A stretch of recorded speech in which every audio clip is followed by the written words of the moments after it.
Bismillahirrahmanirrahim. Assalamualaikum warahmatullahi wabarakatuh. Kesejahteraan rahman rahim Allah semoga terlimpah kepada Anda semua yang saat ini diberi kesempatan masih bersama saya Ika Rojatun untuk membahas, berdiskusi, melakukan penelusuran kebenaran-kebenaran dari sumber yang maha benar, yaitu ilahi. Ketahuilah oleh Anda semua bahwasanya di dalam hidup ini tidak ada yang kebetulan atau by chance, akan tetapi semua kejadian itu adalah kejadian betulan. Anda jadi pejabat itu betulan, Anda jadi penjahat itu betulan, Anda jadi orang kaya betulan, Anda jadi orang miskin itu betulan, bukan kebetulan, tidak ada. Karena yang ada adalah semuanya itu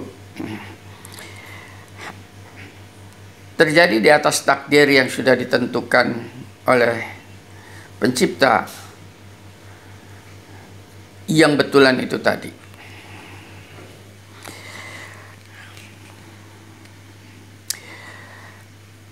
Perlu saya tekankan di sini bahwasanya apapun perbuatan seseorang itu tidak akan bisa merubah sebab akibat yang sudah ditentukan oleh Allah.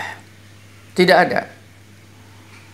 Jadi hidup ini bukan hubungan sebab akibat, tapi hidup ini adalah terpadu, terintegrasi.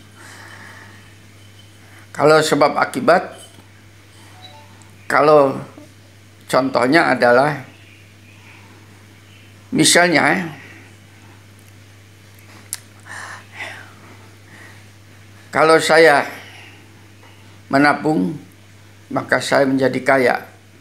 Dalam kenyataannya tidak sedemikian. Justru kita menabung karena banyak utang. Jadi tidak selalu ada hubungan sebab akibat. Karena semuanya itu sudah ditentukan, dibentuk oleh ilahi, pencipta langit dan bumi itu sendiri. Anda boleh lembari surat ke-6 ayat 59 nanti di dalam surat Al-An'am. Di situ juga disebutkan bahwasanya tidak ada daun yang basah, tidak ada daun yang jatuh dan sebagainya. Semuanya sudah tercatat sebelum daun itu menjadi basah dan sebelum menjadi daun. Demikian juga makhluk melata, saya dan Anda, binatang, semuanya itu sudah ditentukan tentang rezekinya dimanapun mereka berada.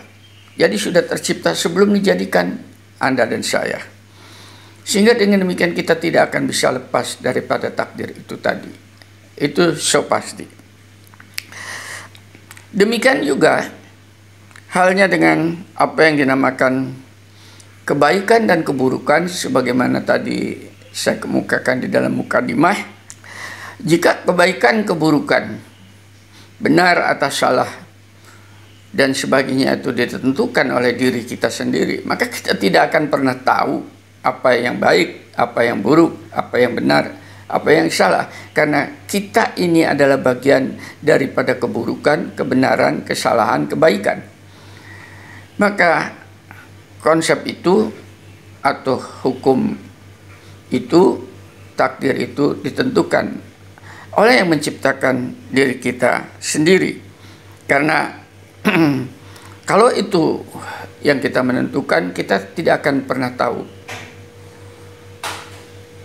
kemana kebaikan, keburukan itu akan berujung dan ke arah mana. Kita tidak akan pernah tahu. Kita itu di dalam hidup sama pada dasarnya, melangkah kemanapun, ke barat, ke timur, sama saja. Saya ke barat, Anda ke timur, sama saja. Toh akhirnya kita tahu bahwa itu baik barat maupun timur itu tidak ada ujungnya, sama saja. Apa yang saya nyatakan ini tadi berdasarkan informasi wahyu yang disampaikan oleh Nabi Muhammad dan sampai kepada kita. Salah satu di antaranya Anda bisa melihat di dalam surat Al-A'raf surat ke-7 ayat 188. Saya bacakan agar supaya lebih jelas Anda di dalam memahami kodok dan kodar ketetapan ilahi ini. Katakanlah, aku tidak kuasa mendatangkan manfaat maupun menolak mudarat bagi diriku. Artinya, baik dan buruk kita tidak bisa menolak. Karena itu sudah adalah merupakan sebuah takdir yang sudah ada sebelum kita ada.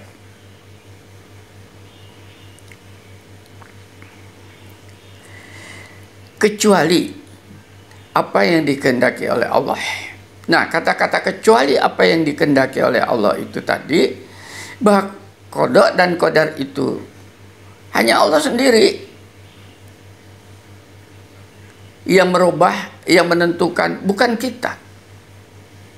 Ini dipahamin benar-benar, bukan kita. Dengan demikian kita tidak akan pernah tahu seorang pun apa yang akan terjadi pada kita hari esok, hari lusa dan sebagainya. Apakah baik, apakah buruk. Hanya Allah yang betul-betul mengetahui tentang takdir itu atas kehendaknya, bukan atas kehendak kita.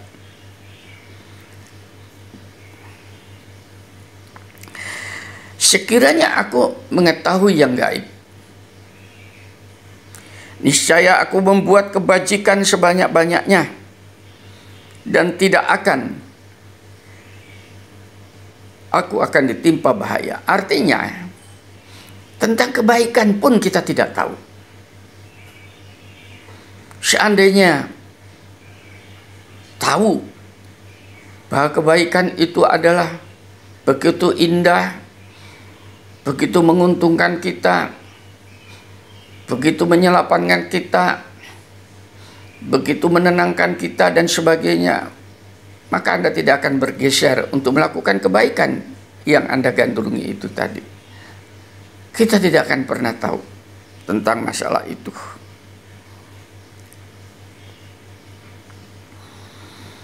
Aku hanya pemberi peringatan dan membawa kabar berita gembira kepada orang-orang yang beriman. Saya juga demikian. Saya tidak bisa merubah nasib Anda, baik atau buruk dengan doa-doa saya, tidak. Saya hanya menyampaikan pemberitahuan. Peringatan itu artinya pemberitahuan kepada Anda agar supaya Anda hidup bergembira, tidak terjerumus dalam masa depan yang buruk. Hanya itu, baik buruk kita tidak akan pernah tahu.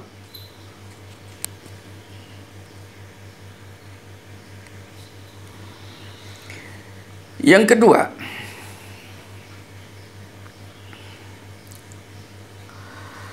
dengan demikian manusia itu pada dasarnya hanya dilengkapi kemampuan, dilengkapin. Jadi bukan kita yang melengkapi, tapi dilengkapi kemampuan oleh pencipta kita itu untuk melukis,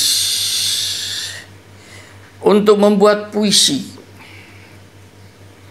untuk membuat tulisan, karya tulis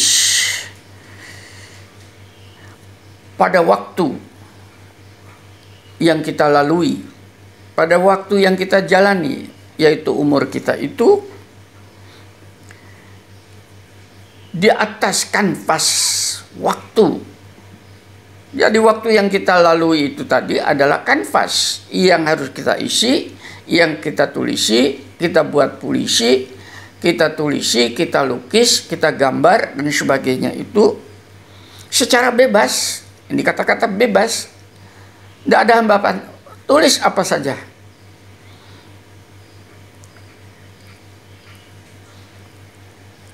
Semua karyanya, karya Anda dan saya, karya Anda yang ditulis di atas kanvas waktu yang kita jalani yaitu umur,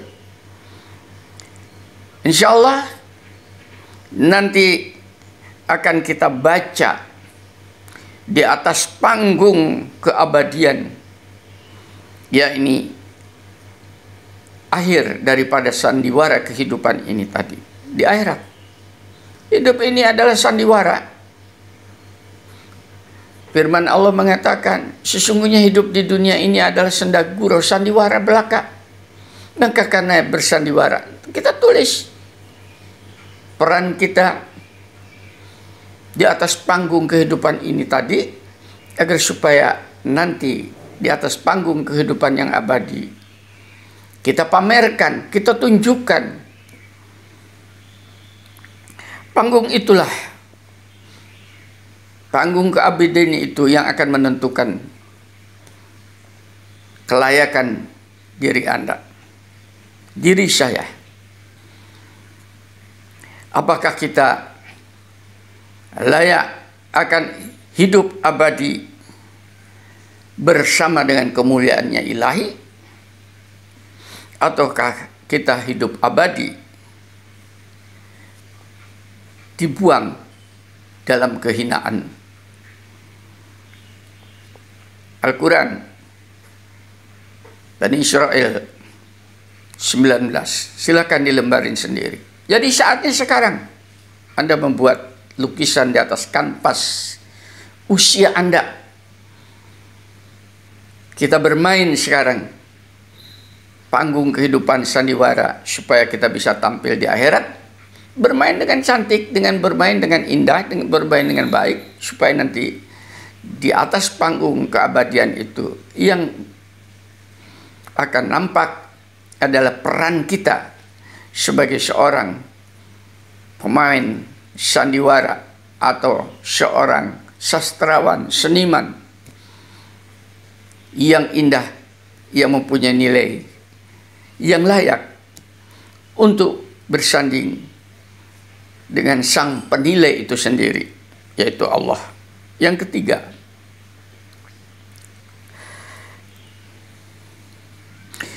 sehingga dengan demikian perjalanan hidup ini tidak membedakan seorang itu dilihat dari sisi fisik.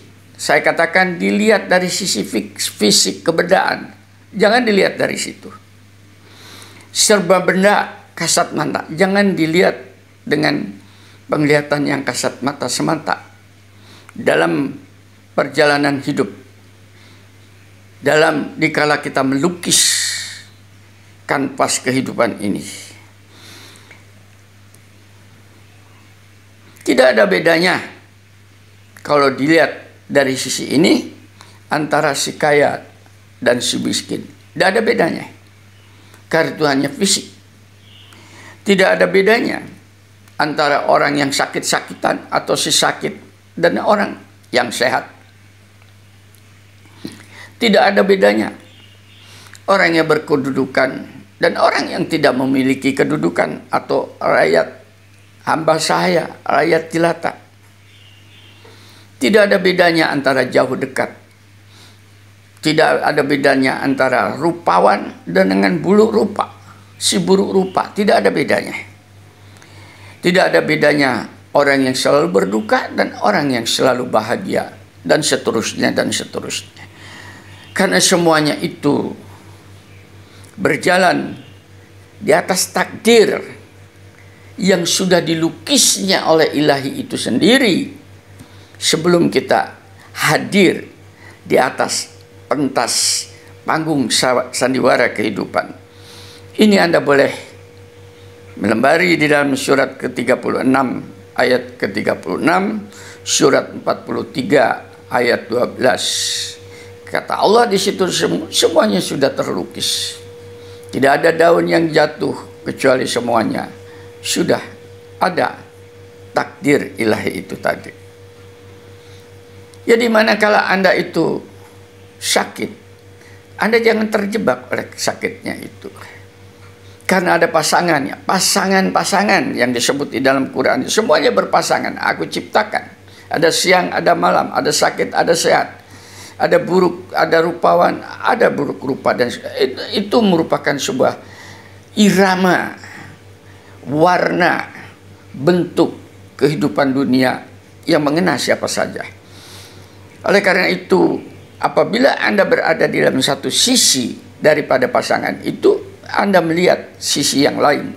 Itulah kehidupan yang harus kita lakukan. Sehingga pada saat kita miskin, kita bersyukur karena kita terlukis sebagai seorang miskin. Sehingga kita tidak mempertanggungjawabkan kekayaan atau materi yang ada pada kita, karena tidak ada. Kalau kita kaya, kita bersyukur karena kita dikasih kepercayaan, amanah, bahwa dengan materi yang melimpah itu kita dikasih amanah untuk berbagi dengan sesama. Kita dikasih kepandaian, bersyukur dengan kepandaian itu. Berarti kita dikasih amanah oleh Allah itu tadi, agar supaya nilai-nilai kebenaran itu bisa didistribusikan dan dikontribusikan kepada orang yang memerlukan. Kalau Anda itu bodoh, bersyukur, sehingga dengan demikian Anda ingin banyak belajar supaya meningkatkan harkat, derajat, kualitas Anda dengan sesama, dan seterusnya. Tidak ada sedikit pun dalam hal ini yang merugikan Anda. Ada sakit, bersyukur. Dengan sakit itu, tanpa berbuat pun, Anda itu sedang beramal soleh, yaitu sabar, tawakal, dan penyerahan kepada Allah. Anda sehat, Anda bersyukur. Dengan sehat itulah Anda bisa hidup produktif, hidup membagi semua aktivitas diri, supaya waktu itu menjadi sebuah orkestra yang indah yang Anda mainkan sebagai seorang dirijen di atas pentas. Begitu cara Anda menimba hakikat daripada kehidupan itu. Yang keempat,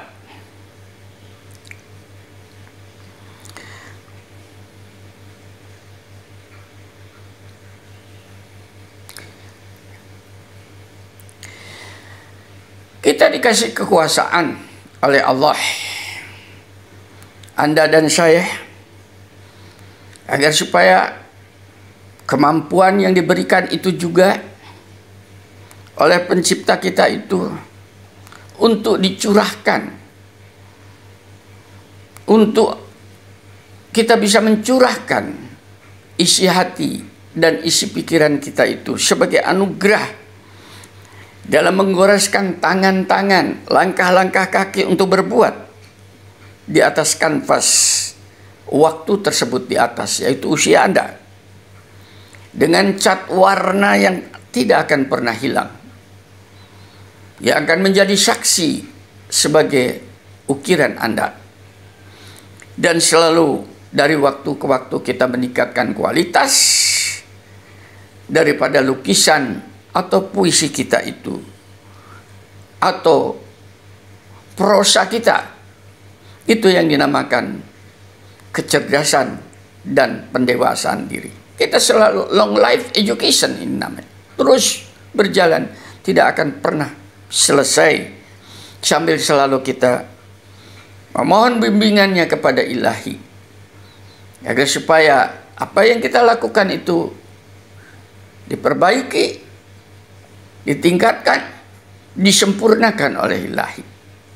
Disinilah peran takdir itu dilukis oleh cat warna di dalam surat Al-Fatihah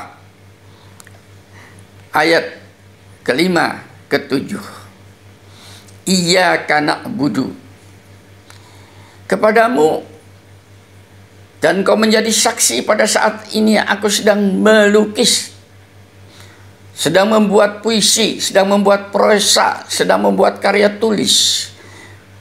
Wa iyyaka nasta'in, Maka tolonglah di dalam menulis ini, karya tulis ini dibimbing, disempurnakan olehmu Tuhanku, karena tanpa kekuatan dan bimbinganmu aku tidak tahu kemana arah tulisanku. Ihdina syiratal mustaqim.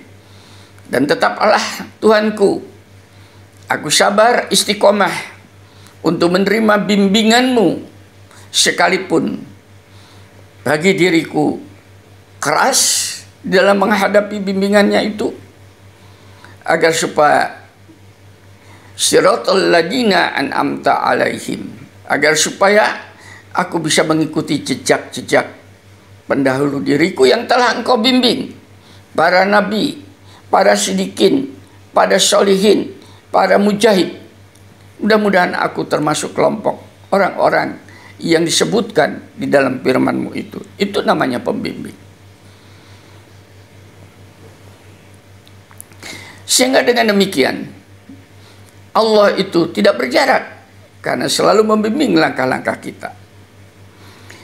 Maka bagi mereka yang kelima, mempercayai secara penuh terhadap bimbingan ilahi itu. Ini yang dinamakan mengimani Allah dengan istiqomah. Maka ia tidak akan pernah mengeluh terhadap kritikan, terhadap bentakannya. Karena yang menentukan daripada karya tulis itu adalah pembimbingnya, bukan puisi Anda, bukan karya tulis Anda, bukan karya seni Anda. Akan tetapi yang menentukan itu adalah Allah itu sendiri. Sama di kampus, saya sebagai seorang pembimbing, baik mahasiswa S1, S2, disertasi, sama. Di dalam saya membimbing mahasiswa, saya tidak melihat karya tulisnya, akan tetapi arahan saya itu kepada mahasiswa itu diadopsi atau tidak. Mahasiswa tidak bisa mendikte pembimbing bahwa inilah karya tulis saya yang benar, tapi mahasiswa mendengar bimbingan bagaimana harus mengisi karya tulis itu tadi. Kalau itu sudah diikuti, wa insya Allah dengan keyakinan yang tinggi, pada akhirnya Anda akan ditandatangani untuk ujian, dan Anda akan diluluskan oleh pembimbing itu. Pada saat ditandatangani untuk ujian, maka pada saat itu bukan skripsi Anda, bukan tesis Anda, bukan disertasi Anda yang dinilai, tapi yang dinilai adalah tanda tangan pembimbing.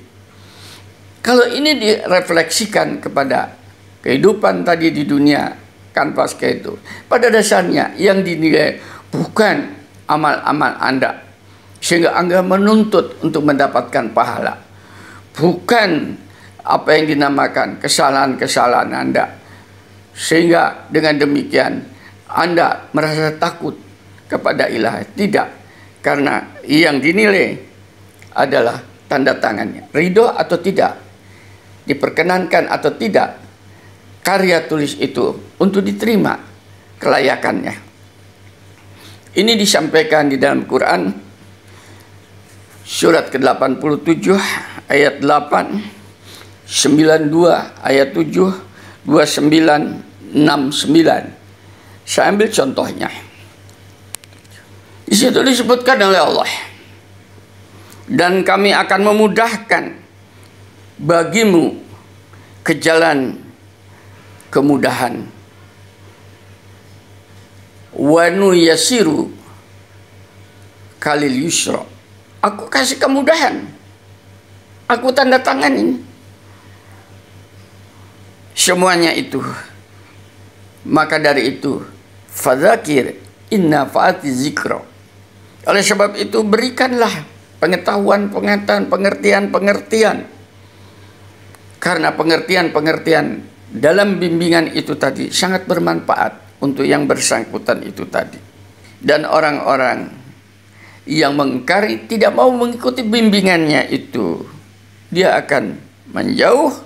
Maka orang-orang tersebut tidak akan ditandatangani disertasinya, tesisnya, atau skripsinya oleh pembimbing itu, dan dia tidak akan lulus menjadi seorang ilmuwan. Sama amal-amal Anda sebaik apapun, itu tidak akan bisa menyebabkan keselamatan Anda di akhirat Anda itu kalau tidak diridhoi oleh pembimbing, yaitu Allah itu sendiri. Jadi di sini pada dasarnya adalah pembimbingan harus diterima. Sehingga disitulah letak layak atau tidaknya pentas seni dan lukisan itu dihargai, berharga atau tidak. Insya Allah selama yang bersangkutan itu sabar, istiqomah,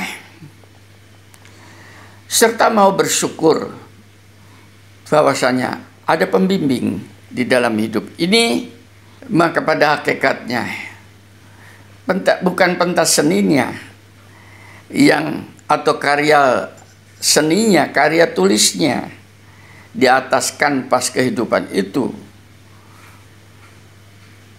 yang dinilai. Karena semua itu tidak akan dinilai, karena dia hanya merupakan setitik tulisan, setitik noktah di atas lembaran kanvas waktu yang begitu luas, yang begitu besar. Maka amal apapun pada diri kita itu tadi tidak akan membanggakan kita. Yang membanggakan kita adalah apa yang kita tulis ini hanya merupakan bagian daripada kesempurnaan kanvas itu. Yang membanggakan kita adalah bahwasanya hasil karya kita itu diterima oleh Ilahi sebagai bagian dari kemahabesarannya itu. Sandiwara kita hidup ini tadi diridhoi sebagai pengejawatakan Ilahi di atas muka bumi dalam menciptakan makhluk-makhluk yang namanya manusia ini. Sehingga disitulah kita akan mendapat apa yang dinamakan dengan syafaat pada kehidupan akhirat, yaitu ampunan daripada Allah yang tidak memperdulikan ampunan itu apakah itu perbuatan Anda hebat atau buruk, tapi maghfirah Allah itu yang akan nampak pada diri Anda. Mudah-mudahan ini yang menjadi format hidup kita, karena pada saat itu tidak ada syafaat dan tidak seorang pun diberi kesempatan untuk memberikan kesyafaat, karena kesyafaat atau ampunan itu hanya milik Allah itu semata. Dan pada saat seseorang ini sudah mendapatkan syafaat, maka pada saat itu tidak peduli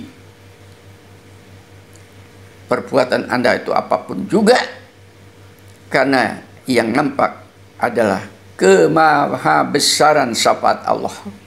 Mudah-mudahan Anda yang sabar bersama saya serta istiqomah dalam melukis di atas kanvas kehidupan ini mendapatkan syafaat Ilahi, dan itu harus diyakini sebagai janji Ilahi.